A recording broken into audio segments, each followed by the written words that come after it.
Hey guys, welcome back to the NFA podcast. Today we're joined by Mr. Toby Lasso, manager for Will and Vinnie, and also founding team for Letters and now Weather Report.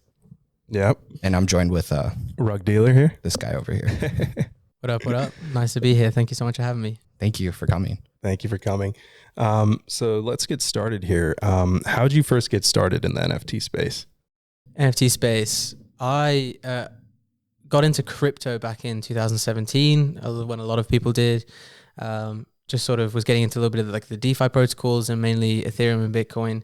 And at the beginning of 2021, I just sort of like stumbled into the NFT space through crypto Twitter at the time. I'd followed a bunch of like leverage traders and things like that, and turned out I'm not a good leverage trader. None of us are. Yeah, like the majority of people. And then just started seeing sort of NFTs everywhere. And I think obviously I was in a small group anyway, and it was easier to target an even smaller group of people who were already into crypto. But I've been a huge fan of art my entire life, a huge art patron, a huge art lover. My mum did a fine arts degree when I was extremely small. I was like 6 or 7 years old. So she always had fine art books out all over the house and stuff like that. And, you know, it's just been a huge part of my life. And it sort of came at a really good life intersection for me as well. I had just moved out to America. I just finished my old job. I was in the army for a while, in the British Army. And I was sort of like just being a bit curious and looking into sort of where I was going to go and what I was going to do the rest of my life. I initially wanted to move into like music artist management, but didn't really know, you know, I'd put in some resumes into like Universal Music and stuff like that. But it just sort of like worked, you know, when you find something and you connect with it just clicks. Yeah, exactly. For sure. And could you tell us a little more about your relationship with Vinnie, how you met him? Obviously, it's Beignet mentioned you are co-founder to the Letters along with Weather Report, but more importantly, we want to start chronologically, right? So how did you meet Vinnie? Yeah, so it's a tale as old as time, and I love telling the story because it's sort of like it gives people a wider understanding of like how important communities are in the NFT space. And I was extremely lucky to meet Vinnie in the Cool Cats Discord, and Cool Cats launched in July of 2021. And as we all know, we're big cat guys. You know, it was popping in that Discord, you know, and it still is to this day. But, you know, it was really interesting, and people were this was a lot of people's first NFTs, and people sort of resonated with that like cute feel. And I was just chatting in the Discord with this guy, Vinnie Hager, and I was like, this guy rules. And we followed each other up on Twitter. And then just sort of over like the next week, I just started seeing him posting these amazing pieces of art. And I just like went on his account, went through the media section of Twitter, and I was just like, damn, like this guy's sick. And he'd been doing all these murals in Baltimore, and, you know, he was also a skateboarder, and it just sort of like kind of fit. And I reached out to him and I was like, dude, I've been in the space for like 6 months at this point. I felt like I'd got a good understanding of where things were going. And I was like, let's see if we can make something together. You know, I think that your art is perfect for it. I think we can do a small collection, you know, that can sort of be your genesis, and we can just use it to springboard into permeating through the NFT space. And he was like, yeah, I've been thinking about doing this for a while. And I always talk about one of the best things about Vinnie, and the best things for artists to do, is to spend some time enveloped in the space before coming out with your project. 100%. Yeah, you need to know the lay of the land. You need to know. Well, because like if you just look at all these people that are like, oh yeah, let me go launch an NFT collection, it seems so cash grabby, and it just doesn't vibe well with everyone else. And yeah, exactly. Got to do it right. When you're talking about people separating their hard-earned money for artwork, you know, I feel like there can be sometimes a bit of a expectation for new artists coming into the space, especially if you're like a well-established artist in the real world, or not in the metaverse yet. You know, people come in and they're like, everyone's making all this money selling NFTs. Like, yeah, people just come in for money. Exactly. People turn up and they're like, well, I already am like a tenured artist in the regular world, and why aren't people buying my NFTs? And it's like, you know, because it's community driven. You know, we support each other in the communities. Number one, because we love the art, and number two, because we know those people, we're connected to them. You know, it's easy to support Vinnie because he took his time. He spent 6 months in the NFT space, 7 months in the NFT space, joined the Cats, was there for the art itself, and then he was just also an artist. And so at the time, you know, we got together, we connected, and we're just exactly on the same level. And it was crazy. I think like the turnaround was, we had a meeting, I think it was like the first week of September or like just before. and we had like a FaceTime meeting, and I was like, oh, it's just a kid like me, a little skate kid like me in his bedroom, you know, like just doing his thing. And then 5 days later, he was out here in LA. He flew in. I picked him up from the airport, and it was like, damn, it was the first. Was that for the Cool Cats event or separate? Yeah, so it worked in both ways, because Vinny was like, oh, I want to come to the Cool Cats event, but also I was like, yeah, dude, like come and stay with me, and like let's run this thing up, awesome, you know, and sort it out. And it's kind of been a blur ever since then, of just like, I've number one found one of the closest friends of my entire life, including, you know, I mean, like you guys and other stuff, like through the Cats.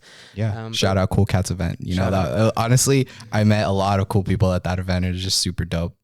Dude, for sure. And then like literally as soon as he arrived here in LA, it just like, we just started going, you know, and I just got to understand his process and, you know, how he draws. And like, I think the very first day we just opened the Discord, and we decided to do like a scavenger hunt on the way to the Cool Cats event. And we'd gone to this, like a yard sale, and talked to these two lovely old women, and we were telling them what we were doing, and they were like super excited to see him draw all over this stuff. Got like 2 chairs and a table and like 2 stools. And I went back, and I mean, I'd met this kid 24 hours ago in real life, and then he sat there on my floor drawing, you know, with like a paint pen all over these pieces of furniture. And I just sort of like, I stood there for a moment, and I just got this like overwhelming feeling. I was like, damn, you know, like this is such a talented kid sat next to me right now. And I just sort of like saw the future mapped out a little bit. It was one of the first times I actually realized how his process works in his head, like an algorithm more than anything. Cause I was like, dude, do you know what like letter you're drawing next or symbol? It's a process. And he was like, no, I just do it. And like, that's such a beautiful thing, because he can do it on anything. And it's like, there's something that goes on in his brain that quantifies and understands the space that he has to draw on. He like sees the shapes almost. It's like how people see numbers, same thing. Dude, 100%. And yeah, so it's just been great since that point, you know? Yeah. So you said that your like kind of first entry was Cool Cats, right? Or that you had been around a little bit before that. What was your first NFT then? Yeah. Like I was in a few, my famous story, and I said it on the Netflix documentary thing, so I'm not worried about it. But like the first thing, like one of the first things, I minted 5 Bored Apes, and I sold them all for 0.2, which is like now, I mean, like I think they made me do the math on the other thing, and it was like, I was like, yeah, dude, it's millions of dollars. Like, stop asking me this question. Yeah. But at the same time, you know, like what I said then is still true now. You know, if I hadn't have done those things, I hadn't sold those things and learned those lessons. The thing, what you guys resonate, your podcast, the way you do it is so great. You know, it's all about making sure that people realize that these things happen, these opportunities come and they go, and it's actually all part of the wider plan. I didn't even know that about you. Yeah. So I keep that one tucked, you know? Yeah. Bro, we have a very similar story to that. Like we saw them on secondary on OpenSea for like around 0.1, I think. Yeah. It was right after we saw them at 0.1, and we had been dollar cost averaging ETH at that point, and we're like, these are ugly, bro. Like, why would you buy this? I was like, nah, fuck that. So, and we never bought them, but we could have secured a bag there. I'm not gonna lie. Dude, exactly. Yeah. But I mean, like if I had held all those apes and I still held them all now, I would be a completely different human being, and my life would be completely different. Yeah. I wouldn't have stumbled into the Cool Cats. I wouldn't have met you guys. I wouldn't have the friendship network I have now. I wouldn't have met Vinny. We wouldn't have made letters. And it just like everything happens for a reason. 100%. Don't doubt it. Yeah. So anyone listening who's like taken a huge L recently, I promise you it's okay. It's okay. It will be fine. And you just got to pick yourself back up and, you know, learn from it. You know, it's all we can do. Learn from it. That's the biggest thing. People will take L's and then not learn from it. They'll leave and they'll be like, this is a scam. This is a Ponzi scheme. People are stealing my money. But sometimes these things really happen for a good reason, and you will learn and you'll meet awesome people through the process. Yeah, 100%. There's a couple of tweets that roll out there all the time where it's like, you know, I like to call the NFT space a baptism by fire. You know, like everyone who joins, you have to get rugged. Yeah. It's like a hazing process. It's like a hazing process, exactly. It's like, and then you come back and you're like, oh, that's a red flag. Like, oh, I don't do that anymore. Like, you know, like there's enlightenment.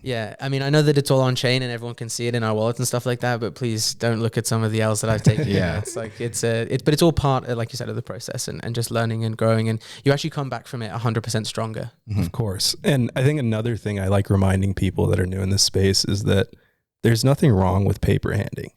Like, there's too many people in this space that shame take your profit. Like, you don't know if someone needs the money. Point two to me is different to point two to him. Like everyone has their own life, and there's just nothing wrong with selling NFTs, right? But speaking more about those red flags that you learn along the way today in this day and age, when you're looking to mint or purchase a project on secondary, what does your Dior or sort of like doing your own research process look like? Yeah, I think obviously it's different for everyone because of their experience. But for me, I look at a few factors. I'll look at overall volume, and you're checking the activity tab, and OpenSea is quite good for that, seeing how quickly things are selling. Obviously do a quick vibe check in the Discord. Crucial. Crucial. And then also I think, like Twitter presence has become more omnipresent than ever now, with some of the new projects that I'm starting up, Twitter is the home of NFT marketing. As of right now, like that's a fact, like obviously Discord is where we go to do the nitty gritty and get into, raffles and talk to other people who are in the community who maybe don't want to tweet the things. But the Twitter vibe check is unparalleled for me at the moment. I'm like, okay, who follows you? Who's tweeting about you? Where is this project going? And I think that maybe creating NFT projects has given me more of like a high level understanding. I'm not a very good trader. I find it very hard to like. It's a lot of luck. Yeah, exactly. Not get emotionally attached to things. And things so much. Dude, it's crazy. But yeah, I like to think when I come to a new project, I'm like, okay, where is this going to be in 6 months? Is this a short term, medium term, or long term play? Do I like the team behind it? Do I like the overall vibe in the Discord? And, what have they got planned? And I know that sounds sort of like very basic and understanding, but honestly, those principles have got me to where I am now today and have kept me out of the rugs, the early rugs. You know? And also, I think another big one is just for me, I always, if I see something and I'm like, I need that, I'll take like an hour away from my screen. And if I'm like, I need to get it now, I need to buy it now, I'll just step away for an hour. Sometimes it's 30 minutes, but I just need to like go outside, maybe take a breath of fresh air and like just sort of reevaluate it. Cause when you get sucked into the screen like that, sometimes you've been there for 4 hours, you know? Right. And the FOMO hits you like here, like so deep. You're like, I really need this. I will not be able to sleep if I don't get this. I have to have it now. And that's just like such a toxic way to think sometimes. And you really do need to take a step back. Like him or me, sometimes we'll be talking. I'll be like, dude, I have to buy this. And then we'll tell each other like, yo, chill, like sleep on it. If it's not at the floor, most of the time you have some time to think about it. Yeah. Exactly. FOMO is a hell of a drug and a hell of a rug. It gets yo, you should copyright that. But yeah, it's a killer, and it can be really hard because suddenly this like overwhelming sense of urgency just fills your body. That like feeling when you're like, you found that perfect cat and you're like, dude, I'm getting it, and you press like buy, and then suddenly you've been maybe saving for like 3 or 4 weeks to get something, and then you're waiting for that transaction to go through, and it takes a minute, but it's like, please tell me it's mine, tell me it's mine, tell me it's mine. And yeah, I think it's like trying to rationalize how you're feeling in your body and how you're feeling in your head. Yeah. And it's not easy. And it's something, and it's scary too for some of these purchases, because it's not like you see the number in ETH, and obviously we like to say 1 ETH equals 1 ETH and all this, but you see the little in parentheses number that OpenSea prints for you, and you're like, wow, that's a lot of money. Yeah, dude, especially like the WETH offers, they all come in like in like the dollar amount, and you're like, you're just scrolling through your emails like, this is a lot of money. Like it is funny though, isn't it? Because it's like, like 0.1, like it's desensitizing to the brain. It's crazy because like at first someone's rent sometimes. At first when you're in when you first start in the space, you're like, wow, this is a lot of money. Like because you're thinking still in the fiat. And then after a while, like even with us, like when we're talking to our friends who were like newer in the space, they're like, but this is X amount in dollars. And then I'm like, well, is it like, for me, I just think about it, I'm like, but that's like nothing in ETH. And it's such a crazy way to think. I never thought I would be thinking like this sometimes. It's crazy. And it's the same tactic that casinos have been using for decades. You know, it's like with their chips. If you give you a chip, it's like, it says $25 on it, but does it? Yeah, I mean, that really is. We're gambling. Yeah. It's just gambling, kids gambling. Yeah. You go to double down on an 11 and you're like, yeah, dude, the green chip, fine. Yeah. And it's exactly the same principle. I'm absolutely fascinated with psychology and, the psychology of like a collector, and especially like building these projects. I always try and get into that mindset and never lose the understanding of like, hey, if I was a collector rolling up to this project right now, what do I want to see?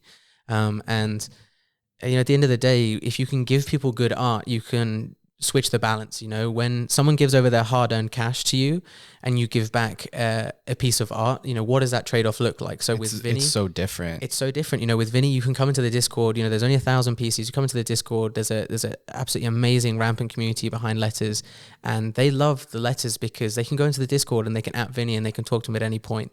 If you go out and you go to Christie's and you buy a Van Gogh for millions of dollars, it's the same principle. You know, you want the story of why you bought it. It's not about the money you spent on it, because you can obviously afford it. You can do that, but you want to turn up to someone. You want someone to turn up your house, you have a little party, and come over and be like, I was at Christie's and the hammer went down, and I was the one at $10 million. Bam!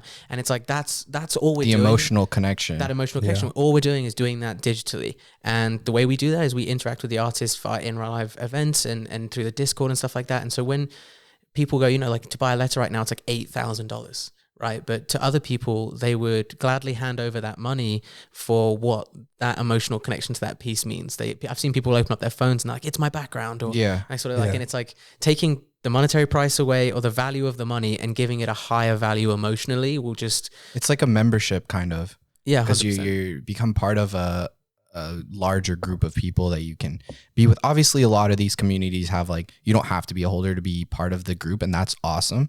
But there's also a little different kind of level that you get to being part of the collector and all the emotions that are attached with that. Because you know that if you're here sitting in this room or sitting whatever in a Discord room with those other people, that you guys have some sort of similar emotional connection, and that psychology is super powerful for humanity in general, because like we all just want to be part of something. Yeah, 100%. And it's really interesting, and I love it when people tell the story. You know, I tell that story about like buying a high piece of art from Christie's, but people tell me that story in just a different way, where they're like, I stumbled across Vinnie through Instagram 2 years ago, or like I met him when he was painting his mural and now he's doing NFTs, and I know him, and I got in and I got on the whitelist and I managed to mint, and like that's the story people are telling. It's just like the hammer going down at Christie's, and that emotional connection they have to that piece is why they're so bullish on Vinnie. It's why they're so bullish on the wider thing. It's just NFTs in general. I think that's why it's so hard for all of us to part ways with something, especially after you see go up in value, because you're like, wow, well, this is this valuable in my head, and you just have some sort of emotional connection to it. Like I never want to let go of this, versus when you go look at coins and stuff, it's like there's no emotional value to it at all. And even those kind of things, people will still get emotionally attached. So imagine if you add like even more emotion into the picture, it's like crazy hard. Yeah.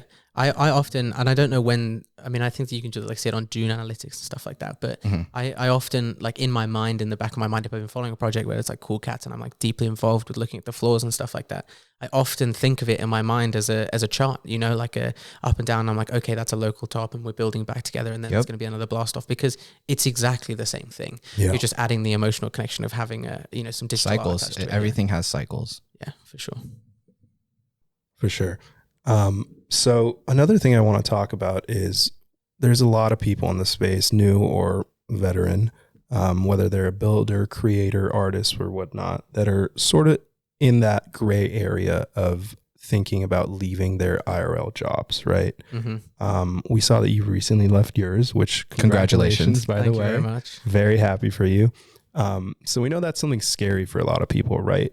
What would you tell someone that is in that situation right now? Yeah, I mean, I left, just a little background, I left a job that I was extremely happy at, you know, and I had worked with some amazing people and you know, but it wasn't my passion. You know, I did it so I could have some income and so that I could live my life. And the overwhelming thing for me was I needed to make sure that I felt secure financially. And I know that for some people, they're just tearing their hair out and they're like, this is what I want to do. And I can't stand to be working at this restaurant anymore. I can't stand to be doing this anymore. I need to do this full time. And like that feeling inside is what we all feel, you know, people who've been in the space for a while and want to make it their thing.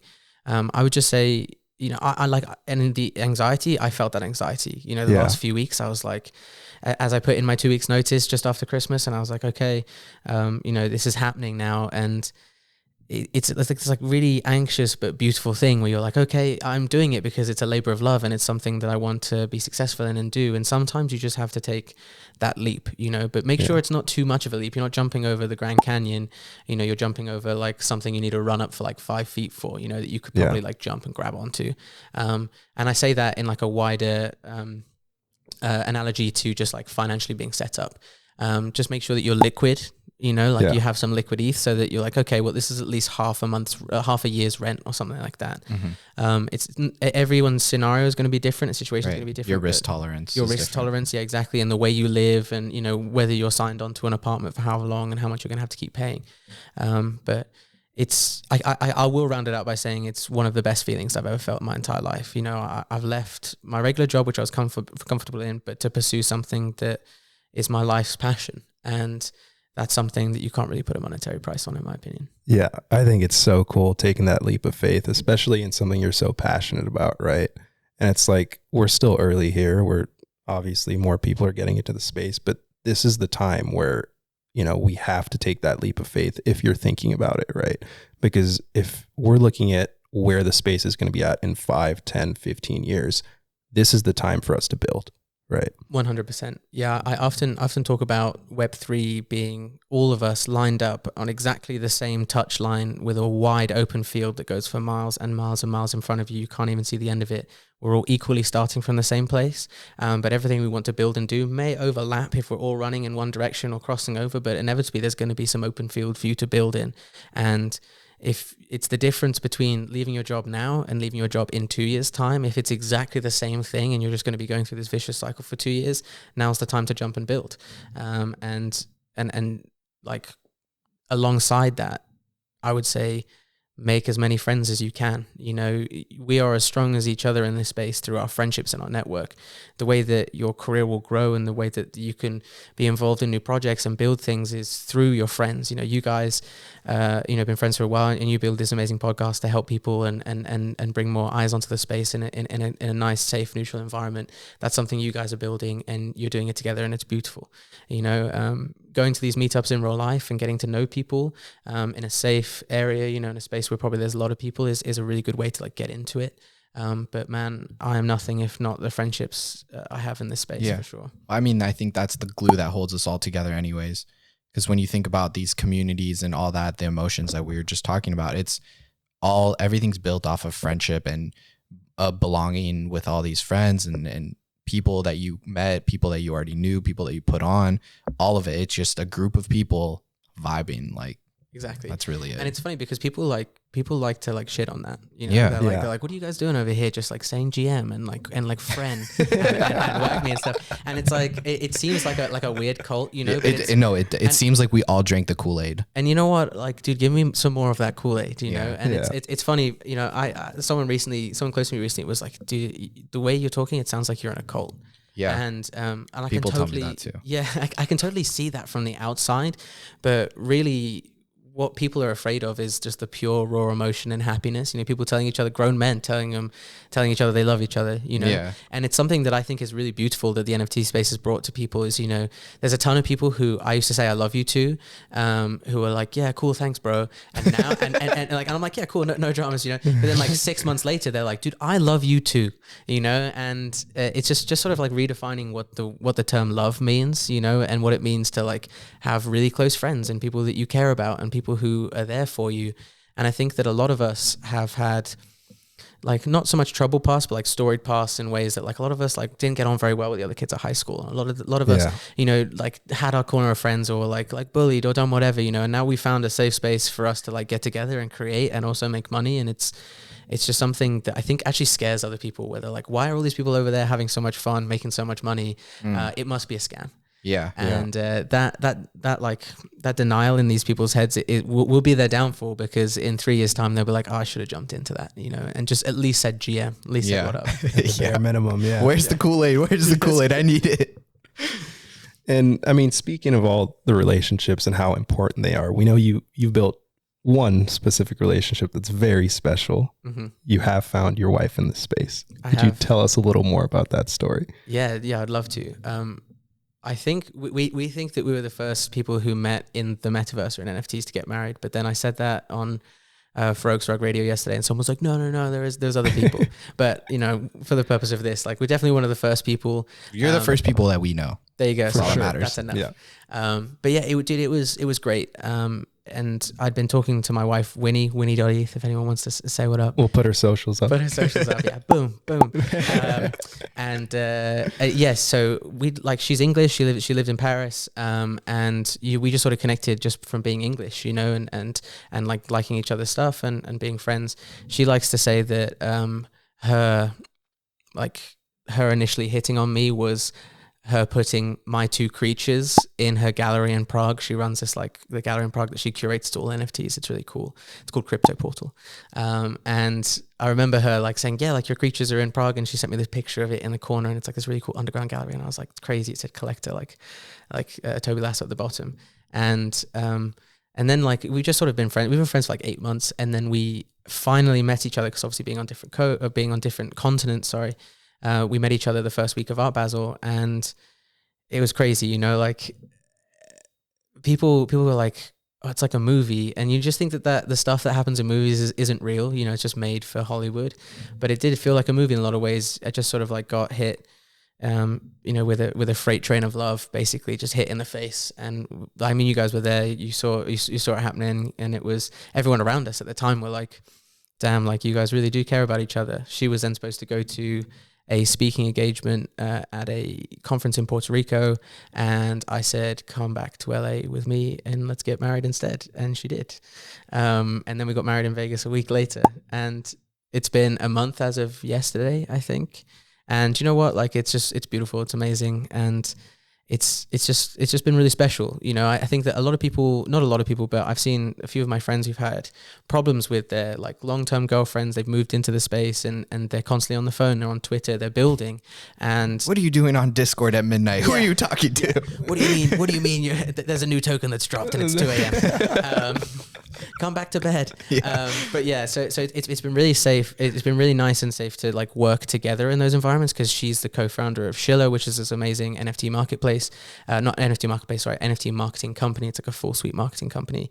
And so we work in the same industry, and that's been really something special, because there's some ground basis of mutual understanding of what the other person does. Exactly, yeah. And so it's been beautiful. It's been wonderful. I love you. That's awesome. If you're watching.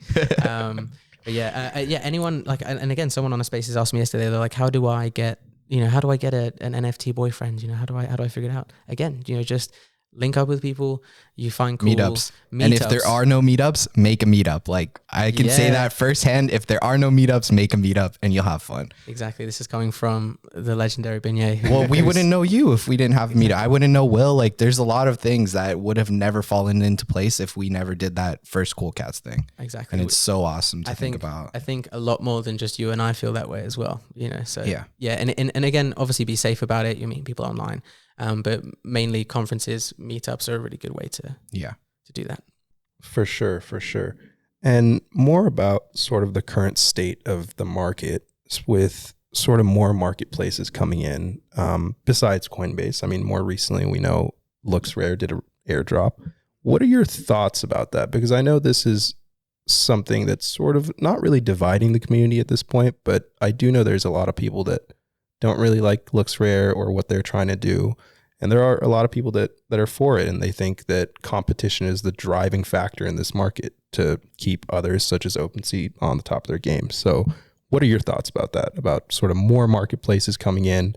Does that go against decentralization, or does that push the space forward? Well, I think it's great for decentralization. I think that the more options we have, the better, and I think that this is a good example of the beginnings of how we start contemplating Web3 products.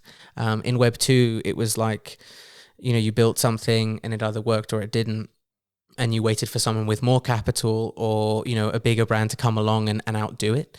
But here there's just there's space for everyone to succeed. And I think that maybe LooksRare isn't the next marketplace that's the big thing, but it is amazing that they're making it, because, the idea that you can just spin up a competitor to one of or the biggest NFT marketplace in the world in a few months is the whole reason Web3 exists.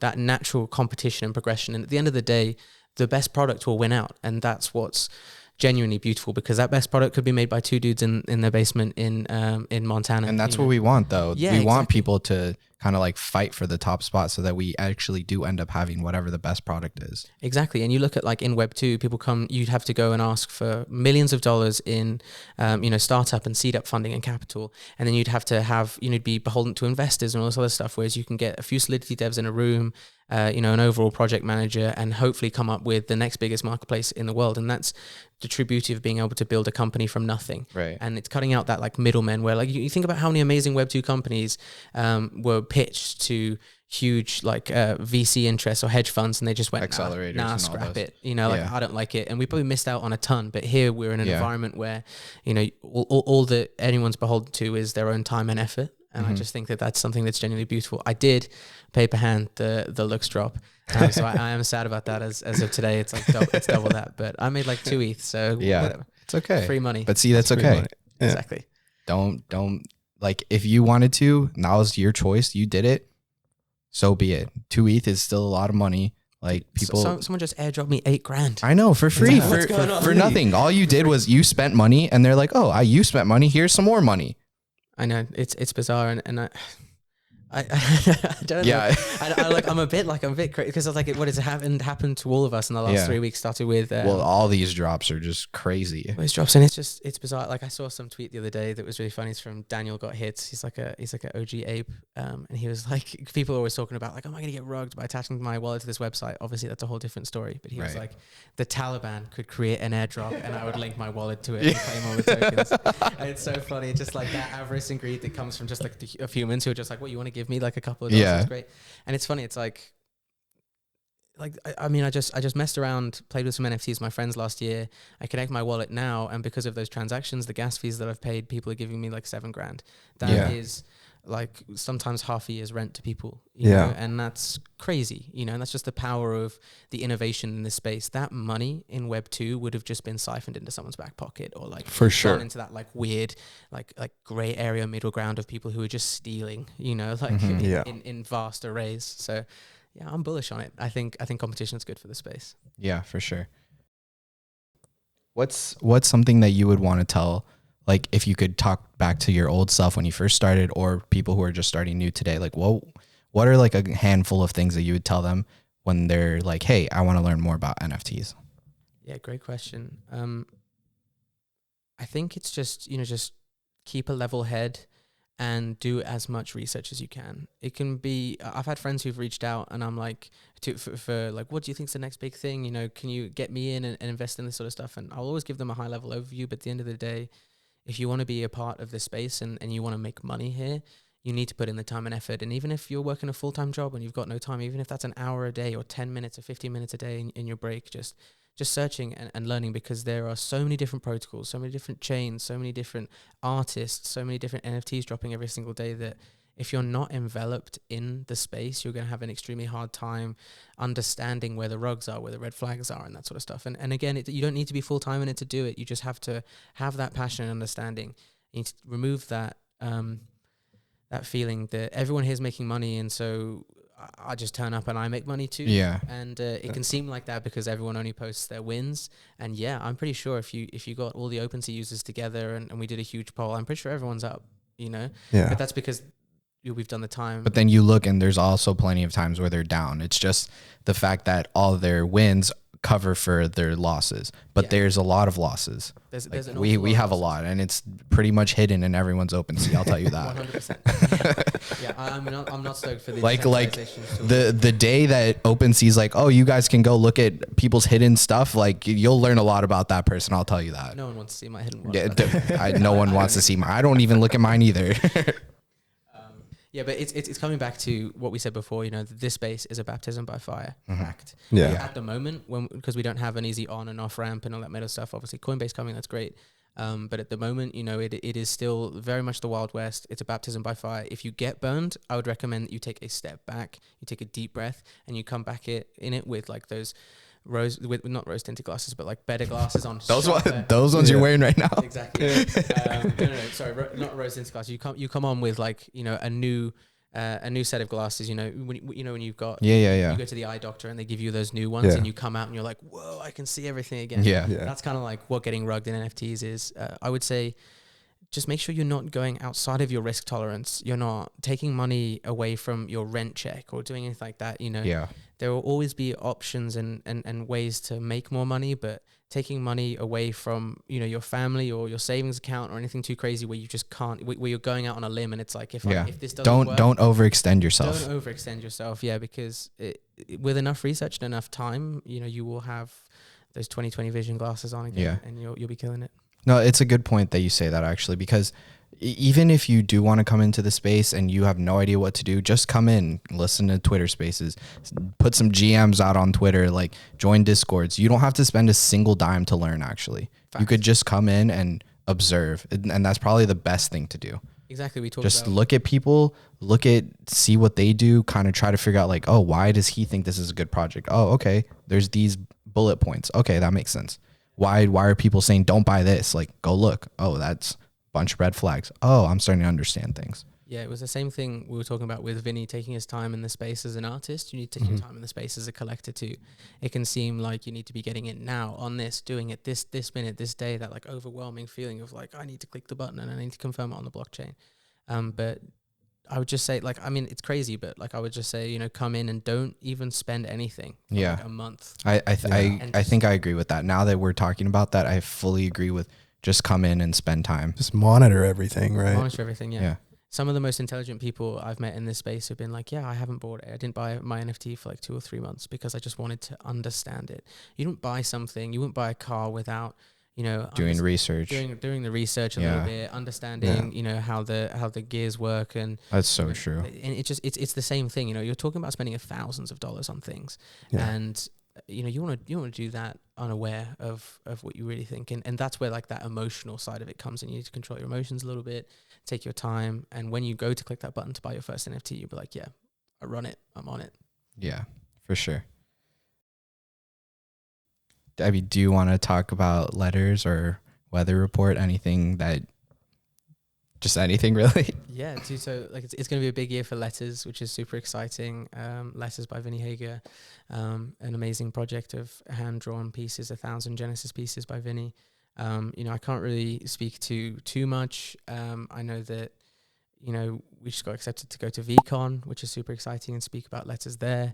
Vinnie also announced today something I've had to keep under wraps for a while, which is the Timepiece collab. I heard that this morning. Which is super, super exciting. And, Vinnie and I got together in December and we were like, okay, what are we going to do? How are we going to do this? How are we going to sort of map out Q1 and 2 of 2022? And it's just, we've been hitting those targets. And all I can say is that there is an awful lot more coming for that project. And yeah, I'm just stoked to get it out. Yeah. I don't want to say too much. No, for sure. Because Vinnie will get me. But yeah, there's tons of amazing stuff coming. And Weather Report, I don't know if you guys have seen it. It's an NFT project that I'm launching with my friends Zach and Will and the artist Denton. They've been working on a Web 2 brand they had been working on a Web 2 clothing brand for a while called Weather Report. It's like Zach's baby. And as we all know, Zach is a genius. Zach goes hard, bro. Zach goes hard.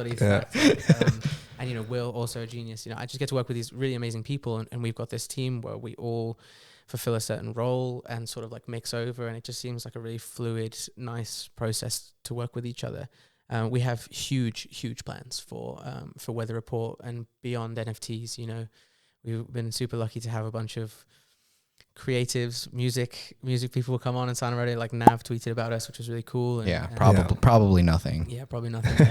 And dude, like he's just the first. We've got a ton of that stuff coming, as well as like being able to do in real life events. We'll have a launch event in February when we launch the NFT, and yeah, dude, it's really cool building something where you can actually see 6 to 8. Maybe a year down the line, 6 to 8 months, and you're like, okay, this is what we have planned for. This is far more than a 10,000 PFP collection. What we want to do is build out a whole Web3 company, and build on that with my friends. It's just something super beautiful. I think that we're all plugged into our own areas extremely well, and so like spinning up merch or spinning up clothing high quality, amazing clothing. That's what Zach does. He's been doing it for ages, you know, and we can get here in a week. And that's a huge plug to have when you're working on a project of this size. Yeah. It's going to be super exciting. Some of the stuff like we haven't announced yet with like the traits and things, especially like some of the rarer like 200 are going to be stuff that people have never seen in Web3 before. So we're really excited to like work with Chainlink and some of these other people who we like have meetings with to like make sure that this all like runs smoothly and well, and we can deliver something that is completely new. We feel very lucky with Weather Report that we spent this last year in the space together. And we all learned from other projects' wins and other projects' mistakes. And we feel like 2022, and I don't know if you guys would agree as well, like I feel like the rest of the world is starting to come now. And big time. It's almost like it was like Jan 1, boom. Yeah. And suddenly it was like, oh, okay, like new tax It's year. been crazy. It's been crazy. I feel like, you know, the Instagram part of NFTs is really blowing up, and people are starting to see it less as, you know, just that weird part of the internet and more as like, how do I get involved with this? Like, I feel like everyone has heard of the term non-fungible token and NFT at this point. Yeah. And so that whole idea of like fire artwork mixed with great timing and a solid team with a high level vision is something that's just we're super excited to bring to the world. Yeah, I mean, ever since we saw the first announcement, we're just so excited for Weather Report. Well, and it's so awesome too because we know who's the team. Like we know all of you guys, and it's just like this is so awesome. I don't even know how to put it into words. Like it's just cool. Dude, that's amazing. I'm so glad. I'm just curious, just as like, what are your like favorite parts about it? Like, what do you like connect with it or like? I just think that it's so awesome that I know all of you guys and I know like what you guys are good at, and you guys are all working on a team together. And I'm like, there's no doubt in my mind that this is going to be something big. Right. And I mean, obviously it may come off as a little biased for us to come and say this since we do know all three of you, but if anyone's listening here that may have met one of you or all of you or even haven't or just interacted on Twitter, you guys are all great people. Some of the most down-to-earth people in the space. And I have no doubt in my mind that Weather Report is going to be the next big project in this space. Yeah. That is super high. This is not financial advice. This is opinionated advice. If you're looking for your first NFT and you want to make a very safe bet, I would look into Weather Report. Yeah. I'll leave it at that. Dude, that's huge. Like I respect and love you guys so much, and what you're doing in the space is also extremely, empowering and amazing. And, you know, for sure, you guys, I can confirm to you now, you will have some whitelist spots to give away to the NFA listeners and however way you'd like to. Thank you so much. For sure. I mean, like, yeah, it's really exciting, and there's a lot going on, and it's like people don't really realize, you know, it's like, it's not that easy, right? Like it's work. Yeah, dude, it's full on work, and it's nice because it's a labor of love and it's a passion. But at the same time, I'm like, you know, full speed. Yeah, and it's all gas, no brakes, and that's how it needs to be. Because that's what the people expect, and that's how we put it out there, and that's what we're going to deliver on. So aside from obviously working with people that you love and doing something you love, what is your favorite part about being on the builder side of things rather than on the collector side? Dude, that's a really great question. I think being a collector originally is so important, you know, like coming in and trying to build without having an understanding of who you're building it for is just like a huge red flag. You know, you're not going to be able to build in the same way. And so like target audience, right? Yeah, exactly. Your target audience, you know, like being in those communities and knowing what it's like to get hyped for announcements and knowing what it's like to, you know, check those floor prices every day is a really important part of understanding then how to build out things. Because every time I build something or help build something, I'm like, okay, if I was a collector sat here, how would I want to see it? You know, how would I want this Discord to be laid out? How would I want the transparency to come through to my collectors and my investors in all seriousness? So yeah, it's a really good question. I wish that I had a more succinct answer for it. No, I mean, that's a great answer. Yeah, dude, like it's beautiful though. Like I cannot understate how much work and effort and anxiety it is to release something, but when it's done and you get that critical reception from people, catharsis. There is no other better feeling in the world when you see people interacting with something that you've helped build. And, you know, I'm not an artist and I never have been, and I wish I could be, you know, but someone said to me the other day, your art is bringing other people together and making a thing. And so it must be what people feel like when what amazing artists feel like when their work sells or gets that value. And so it's been a completely new experience for me, because never have I built anything that's been this serious or, you know, so important and resonated with so many people. But I would say 100% the juice is worth the squeeze, even though that juice is hard to squeeze sometimes. Yeah. No, I definitely agree. I mean, it's just so cool, man. I don't know. I felt like a kid waking up to Christmas when I first saw that first weather report tweet. I was just like, man, like these are the homies. Like, I don't know. No, it's crazy. Like, Will, the day I think maybe probably the day that you guys opened your Twitter and stuff, did you guys all change your banners on Twitter? Yeah. Yeah. So Will DM'd me on Twitter. It was like 11 o'clock at night or something. He's like, check my banner out. And I was like, what? I was really confused. I went to go look at it. I was like, what is this? And I like did some digging, and then I found your guys' Twitter, and then I saw like the bio, and I was like, wow. Like, it's just, I don't know how to put it into words almost. It's like, I don't know. I think then like it's all planned and like the optics are made that way because it fosters trust. And I think that one of the first, you know, we said take that time in the space. All three of us have taken that time. We've taken a whole year, and we've built our own followings. And I hate the term brands, but in brands in a lot of ways. Yeah, of course. People follow us for our words or for our alpha or for our general vibe. And so when people who have also been in the space for a year or 6 months or 4 months who know us all see that combination, you're hit in the face with it. You're like, wow, sick art. Okay, cool team that I all know, and all of those people, I click on every single one, and I'm like, yeah, I know those people, and they're really good people. I might have met them in real life, or I had a letter and I bought a letter, or I own a Will Nichols 100 Palms photography piece, and suddenly, you know, you're filled. You know, we talked earlier about vetting NFT projects and understanding what you invest in and what you don't, and that's a huge part of the optics. You know, you look at that and you go, team's great, art's great. You know, I love this direction. I want to be a part of it. And that's just people checking off things in their head. And I think that when they turned up to the weather report thing, they were like, cool, you know, boxes checked. And so now we'll just follow through on that, you know. But I also, like, I don't know any other really project who's utilized that, not tactic, but like that time and that effort to just get together, bring people together, a small, you know, consigliere, a small group of people who know what they're doing, and then releasing a project on top of it. Because a lot of the times you see people release these projects and you're like, oh, I don't actually know who the devs are on that team, or I don't know who those people are, and that's cool and that's fine. But yeah, it's a good vehicle of delivery. I think we're getting rugged. Live rug. So I mean, it's just, I think it's for me at least, it's cool to see my friends building something, because I'm like, we're still young. And I don't think we've gotten to that age where it's like people are kind of going off in their own professional journey. Like, we're all still kind of trying to figure things out, but it's super cool to see people that I know and I trust going off and building their own personal journey. I think that's the biggest part for me. There you go. That was a really good explanation of it. Far better than my one. But like I really appreciate that, you know, and the only reason that you would say that is because you have trust in those people, and that means an awful lot to me. You know, that's something that I don't take lightly, and I understand is very valuable currency, more valuable than ETH, more valuable than you know, US dollar. Trust is the biggest currency, I think.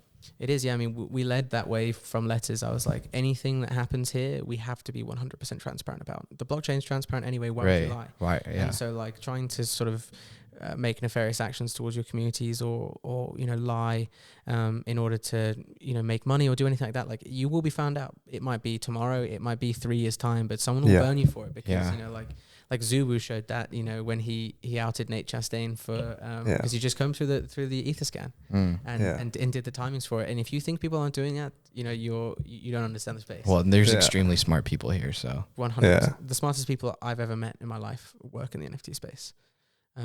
Just true visionaries. Yeah, so I mean, let's just go into some like random quick fire questions real quick to end it off. So if you could have dinner with 3 people who are no longer around, whether that's a celebrity, someone in your family, someone who you've never even met, who would that be and why? Okay, I love this question. I've never been asked this question before. I've always wanted to answer it, you know, and like you see it. When you see it get asked, and I was like, oh, what would that be? And then I was just thinking about it, and like 1,000 people came on my mind, and I was like, damn. First off, number one, without a shadow of doubt, would be David Bowie. I am one of the biggest David Bowie fans. in the world, hence the glasses, hence the whole swag and vibe. I just think that he's one of the most amazing musicians, most talented musicians. He's one of the only musicians that I can think of that has transcended genre on multiple times to critical acclaim. And so like his understanding of music is something that was just visionary and genius, and really laid the way for a lot of other artists and things to happen. And I mean, like, I genuinely believe that this guy in 1,000 years' time will be looked back at as just someone who was a huge pillar of the community, in the same way that we think of Renaissance artists as being pillars of alfresco painting. So Bowie for sure. I also just want to get inside his head, you know, like just like his whole process. If you guys don't know, like his death was an art piece. He released this album, Black Star, a week before he died. No one knew he was ill. He had cancer, and no one knew other than his closest friends. And he released this album, and it came out, and like Pitchfork gave it like a 9.5 stars, like best new music. And everyone's like, it's really dark and brooding and amazing, and like Bowie's new journey. And then he dies a week later. Yeah. And everyone's like, oh my God, like the king is dead. And then everyone goes back and listens to Black Star again, and they're like, this whole album he's telling us that he's dying, you know, and this whole album he's like dealing with his mortality, and it's just something. It's like life imitating art. We talk about like how cool art can be, and how many different ways it can just permeate your life. And just for me, like he was the first person that had ever died that I hadn't met that I cried about, and I was just like, I just had a little sob about it, because I was like, damn, you know, it just really hit me. And he lived like a legend, and was one of the most amazing artists, I think, for sure. So he's number one. Number two, I'm going to go with General Montgomery. He was a British Army general, and I don't know if everyone knows, but I spent 7 years in the British Army. I was an officer, and had a lot of opportunities to go away and all that other stuff. And we learned an awful lot about leadership through General Montgomery, and just that idea, that like high level understanding of you're a general in charge of thousands and thousands of soldiers, and you have to deal with that again. Mortality versus overall plan and direction, and I don't know. I've always had a huge respect and understanding for him, and I just think that, you know, I don't necessarily think we would get on, but another person I just want to root around inside their brain a little bit, and yeah, dude. The last one, I'll probably go with Sandro Botticelli, who is a Renaissance artist. He's actually my favorite artist of all time. There's this absolutely stunning piece of art in the National Gallery in London, and it's Venus and Mars. It's painted on a headboard, so it's like you don't usually see Renaissance art that's just like a rectangle rather than, you know, like a square. And it was made to be a headboard behind someone's, you know, very, very fancy flat in Florence, you know, or house in Florence. And it's Venus like laid down on his side, and Mars is also laid down on his opposite side. So it's like the male side and the female side. And, you know, like it looks like they probably just made love or something like that, because Mars is passed out.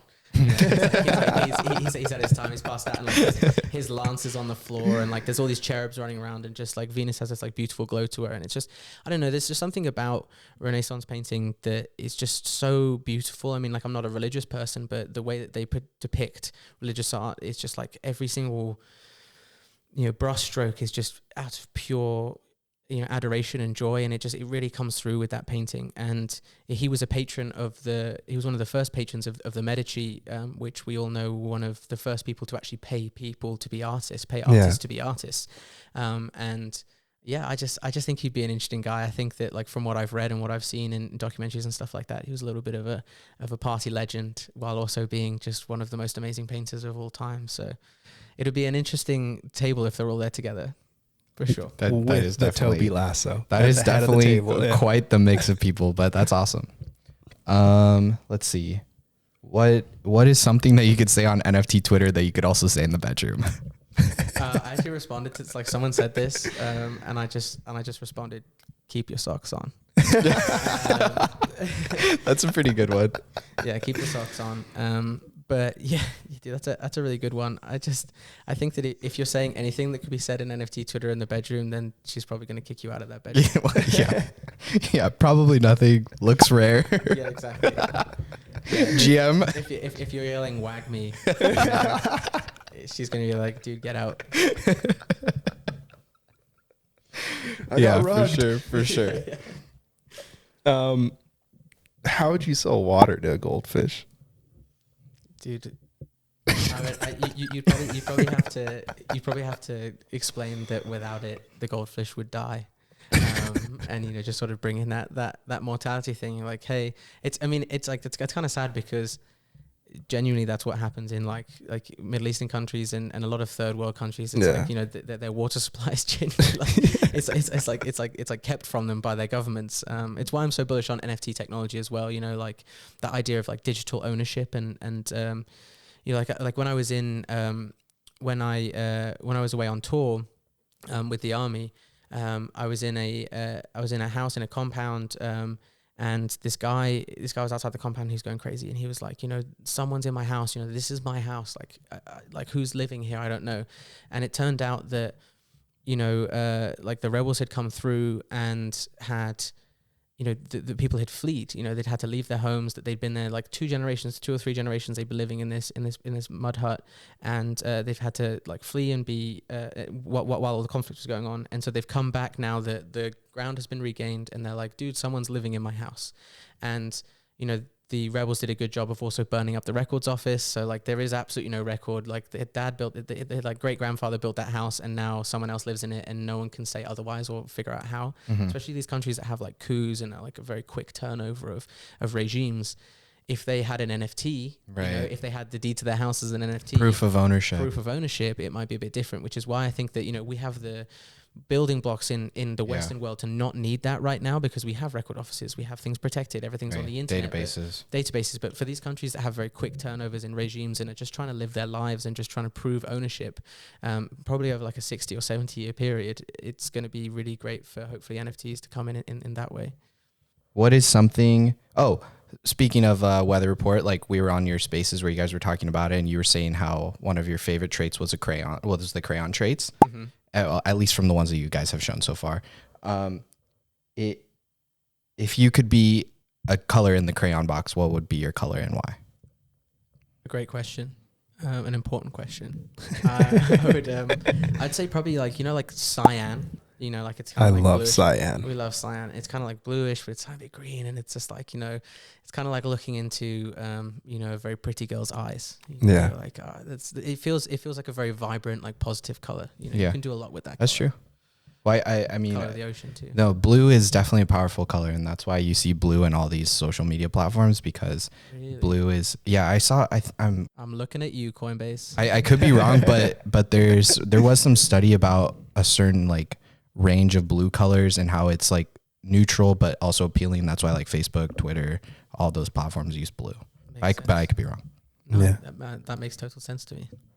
Well, on that note, I think we could go ahead and end this, but thank you so much, Toby, for coming. Of course, if you've listened, you're a man of many, many talents, co-founder of The Letters and now Weather Report. But besides that, I mean, is there any finishing remarks you have, Beignet? I'm good.